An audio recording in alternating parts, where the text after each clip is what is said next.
Hello friends, welcome to my YouTube channel. So friends, पिछले video में हमने solid state क्या है, types of solids and properties of solids के बारे में डिस्कस किया था।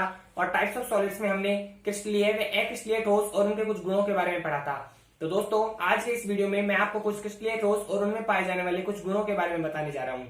सो फ्रेंड्स, ये मैंने कुछ कॉलम सेट कर रखे हैं जिसमें उन ठोस में पाए जाने वाले सारे गुण के बारे में मैंने आपको अलग अलग डिस्क्राइब कर रखा है। सो फ्रेंड्स, आइए स्टार्ट करते हैं सबसे पहले ठोस के बारे में, जो कि है मॉलिक्यूलर सॉलिड्स, मतलब आणविक ठोस। दोस्तों, पहला कॉलम है अवयवीकरण का। तो दोस्तों, मैंने आपको अवयवीकरण के बारे में पिछले वीडियो में बताया था कि अवयवीकरण कोई परमाणु हो सकता है, कोई अणु हो सकता है, या फिर कोई आयन भी हो सकता है। तो आणविक ठोसों में जनरली अवयवीकरण अणु के रूप में होते हैं, अणु के रूप में होते हैं। इसमें भी आणविक ठोस मुख्यतः तीन प्रकार के होते हैं। अणुओं की प्रकृति के आधार पर आणविक ठोसों को तीन भागों में डिवाइड किया गया है, जो कि अध्रुवीय आणविक ठोस, ध्रुवीय आणविक ठोस व हाइड्रोजन बॉन्डेड आणविक ठोस हैं। अध्रुवीय आणविक ठोस में भी अवयवीकरण अणु के रूप में ही होते हैं। अब बात की जाए आकर्षण बल की, तो अध्रुवीय आणविक ठोसों में दुर्बलतम आकर्षण बल मतलब लंदन बल पाया जाता है। ये जनरली मुलायम प्रकृति के होते हैं तथा विद्युत का चालन नहीं करते हैं, अर्थात इनकी विद्युत रोधी प्रकृति होती है। गलनांक की बात की जाए तो इनका गलनांक अत्यधिक निम्न होता है और ये अध्रुवीय अणु इसका उदाहरण है, जैसे कि आर्गन है, हाइड्रोजन है। अब बात करते हैं ध्रुवीय आणविक ठोसों की। ध्रुवीय आणविक ठोसों में भी अवयवीकरण अणु ही होते हैं।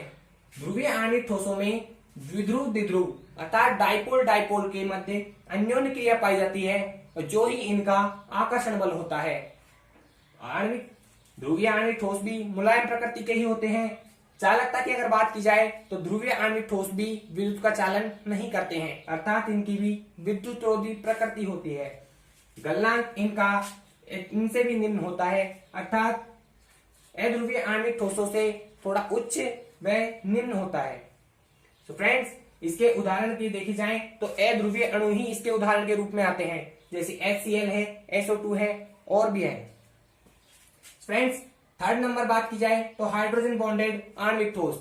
हाइड्रोजन बॉन्डेड आणविक ठोसों में भी अवयवीकरण अणु के रूप में ही होते हैं, लेकिन इनमें आकर्षण बल के रूप में हाइड्रोजन बॉन्ड पाया जाता है। और हाइड्रोजन बॉन्ड की अगर बात की जाए तो केवल तीन परमाणु, जिसकी एक शॉर्ट ट्रिक है FON फॉन, मतलब फ्लोरीन, ऑक्सीजन और नाइट्रोजन ही हाइड्रोजन के साथ बॉन्ड बनाते हैं। तो फ्रेंड्स, फ्लोरीन, ऑक्सीजन और नाइट्रोजन युक्त यौगिक ही हाइड्रोजन बंधित आणविक ठोस होते हैं।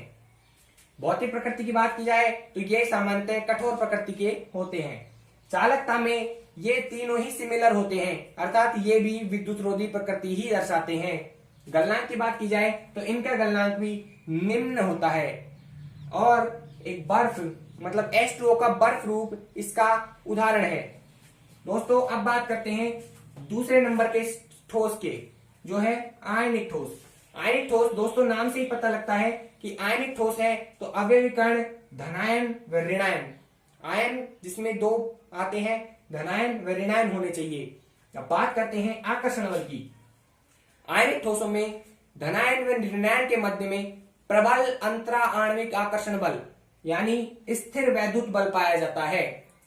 प्रकृति की बात करें तो ये सामान्यतः कठोर प्रकृति के होते हैं, लेकिन ये भंगुर प्रकृति के भी होते हैं। भंगुर प्रकृति से हमारा तात्पर्य है कि जब इन्हें पटकाया गिराया जाता है तो इनमें समान आवेश वाले कण एक दूसरे के आमने सामने आ जाते हैं और ये समान आवेशित कण एक दूसरे को प्रतिकर्षित करते हैं, जिससे ये भंगुर प्रकृति दर्शाते हैं।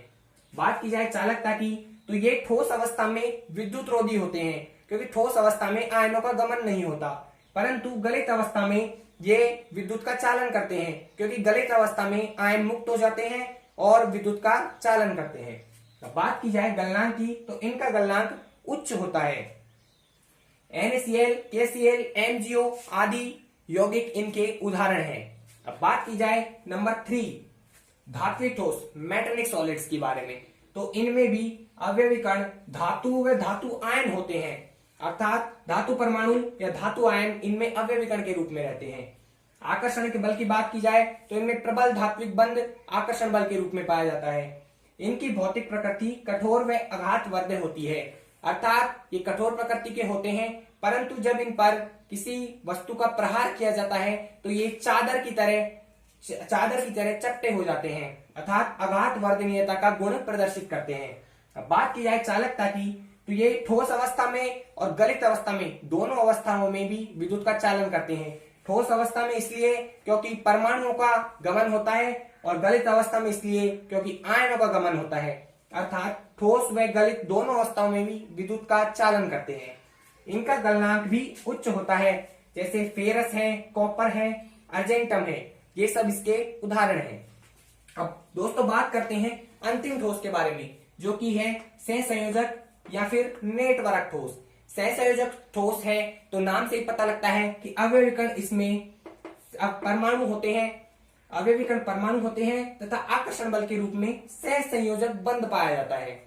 दोस्तों सहसंयोजक व नेटवर्क ठोस में परमाणु के रूप में अवयवीकरण तथा आकर्षण बल के रूप में सहसंयोजक बंध पाया जाता है। इनकी भौतिक प्रकृति की अगर बात की जाए तो कठोर व मुलायम होते हैं।